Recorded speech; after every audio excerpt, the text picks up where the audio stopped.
I really want to discourage anyone who is not interested in becoming a Greek or Hebrew scholar from investing in resources that were intended for Greek and Hebrew scholars and thinking that those can somehow help you be a better Bible student without the real training in the language.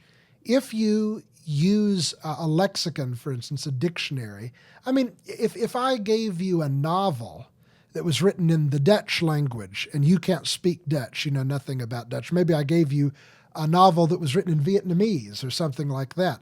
And then I gave you a Dutch English dictionary, a Vietnamese English dictionary. I said, now I want you to translate this novel for me. Do you think you could do it? I mean, if you do think you could do it, just try it sometime and you'll see that it is impossible